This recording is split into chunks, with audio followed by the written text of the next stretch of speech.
Here's what I call a list of Lactobacillus reuteri yogurt, L. reuteri yogurt, no-nos. That is, things you should avoid doing that could lead to having unsatisfactory end results, such as too much separation, sometimes a foul-smelling end result, or sometimes just not getting fermentation at all. So it's actually quite simple. I think about people who might say something like, well, I put boiling water into a teacup, put a tea bag in the cup, and I didn't get tea. Perhaps not that easy, but it's not that far away. That is, it should be quite straightforward, so don't make this harder than it is, but there are some issues, some attention to detail that can be helpful in some instances. And so let's go over those. Now, why do this in the first place? Recall that what we're trying to do is not make yogurt. People often think we're just trying to make yogurt. Making yogurt's easy. We would just get some yogurt or some starter cultures of any old microbe and just let it ferment for 6 to 12 hours. That's how you make yogurt. Commercial yogurt must be made by FDA regulations with the microbes Lactobacillus bulgaricus and Streptococcus thermophilus to achieve a pH of 4.6 or less. That's not what we're doing, right? We're picking much more interesting microbes, in this case Lactobacillus reuteri, but there are many others too. And if you want to know how to use those other microbes to achieve very specific health effects, see my Super Gut book. For instance, if you want your child to be healthier after childbirth, have less likelihood to have type 1 diabetes and autoimmune conditions and allergies and eczema, and have an higher IQ and better neurological maturation, you're going to want to make sure that child has Bifidobacterium infantis, so that there's a way to ferment that. There's a way to ferment Lactobacillus crispatus for female reproductive health at both ends of the age spectrum, for reproductive years and ensuring a better pregnancy, and as well as menopausal years. So we can ferment Lactobacillus crispatus. But let's talk about the prototype microbe that I've been talking about for many years now, Lactobacillus reuteri, that when properly fermented yields all kinds of health benefits, from reproductive health to muscle health to immune health to many other aspects of health. So if you've been trying to make the L. reuteri yogurt and getting less than satisfactory end results, here are a list of no-nos to consider. Start by cleaning your utensils. All you need is hot soapy water. You don't need to bake your utensils. You don't need to use any kind of cleaning solution, just hot soapy water. But beware that some devices, such as this top to a yogurt maker, to a yogurt container, has a lining at the edge that could be a hiding place for molds and fungi. So take a look at everything you're using. Another possible problem source are spatulas, because spatulas often have a silicone or rubber blade that attaches to a wooden or plastic handle, and the attachment site can be a source for fungi or molds. Likewise, if you use a blender, of course you should be avoiding use of blender if a microbe's present, because the high-speed blenders, like a hand blender, will kill the microbe. But if you use this blender, say, at an earlier stage of the yogurt making process, take a look at the blades. It's very difficult to clean the blades in a blender, and it can be a source for fungi or molds. If you find that's true for you, you probably should avoid using that blender. So look for sources of contamination in the nooks and crevices of your utensils. Another problem is don't cough or sneeze when you're preparing your yogurt. It seems common sense, but if you cough or sneeze, you are essentially inoculating your yogurt with oral and airway microbes, as well as microbes from the air.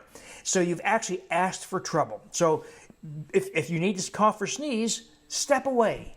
Get as far away as possible so you're not launching microbes into your mixture. Similarly, you don't want to prepare your mixture in the path of air flow, such as that from air conditioning or a heating vent.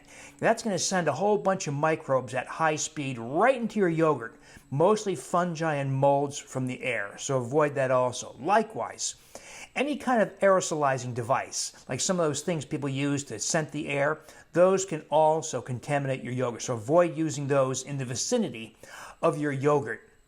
Be aware that inulin, I stopped using some of the other prebiotic fibers because it became clear they're potential sources of contamination. Inulin is probably among the cleanest, but it's not necessarily sterile. So if you're getting repeated episodes of contamination, think about using another brand of inulin and maybe less contaminated. The most common contaminant is probably some bacillus spore species like Bacillus cereus, which can yield this kind of foul-smelling mixture. If you get that foul-smelling mixture, discard, start from scratch, consider getting a new brand of inulin, as well as cleaning your utensils better. Avoid prolonged exposure to air. So let's say you're making your mix of your yogurt and something distracts you. Maybe you're stirring something on the stove or you get a phone call or whatever, and you leave the yogurt exposed for more than a couple of minutes. That's an invitation, once again, for molds and fungi in the air to implant themselves into your yogurt mixture. Recall that molds and fungi are everywhere. They're in your hair, in your mouth, in your skin, on your countertops, in your utensils. There's everywhere. It's a matter of number, right? So the longer you allow your yogurt to be exposed to air, the more opportunity you're providing for molds and fungi to implant themselves and then take over. Of course, you'll recognize that by odd discoloration, sometimes fuzzy growth on top of the yogurt. Could be green, black, pink, orange. If you see that, scoop it off. As long as it hasn't infiltrated into the yogurt body, you're okay. Discard that. And then recognize that you allowed mold or fungal contamination and ask why. What did you do that allowed? Did you sneeze? Did you cough? Did you leave it exposed too long? Another no-no.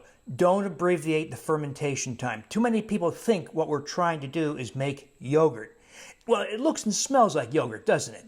But it's not. We're not doing this to make yogurt. So some people say things like, well, I got yogurt after 12 hours, so I stopped. We're not trying to make yogurt.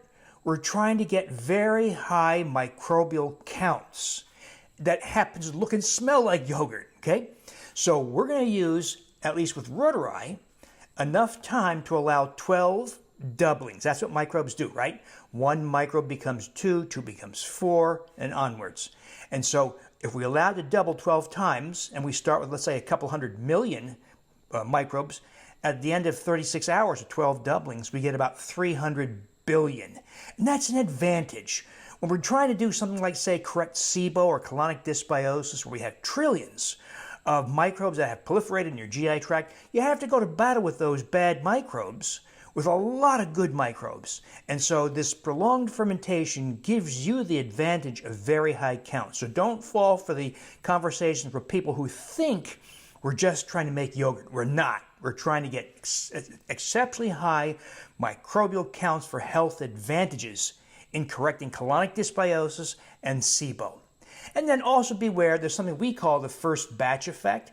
That is, if you make your yogurt from a probiotic, whether it's tablets or capsules, the first batch tends to separate into curds, solids, and whey, liquid. Just recognize that's the first batch effect.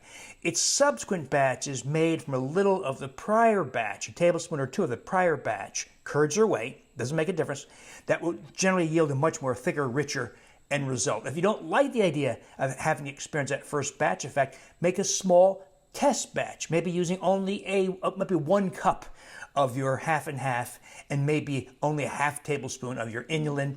Let it ferment in usual time, and then if it separates a lot, you didn't have to waste a lot of the first batch. And then use a little of that first batch, curds or whey, once again, to start your second batch. So there you go. It should be easy. It really is not that much different, not much more difficult than making tea. But it's really simple. Don't make this any harder than that, or any harder than planting, say, tomato seeds in your backyard garden, and then just water and fertilizing it. You're going to get tomatoes. You're not going to get cucumbers, by the way, right? You're going to get tomatoes. Same thing here. It should be as easy as can be.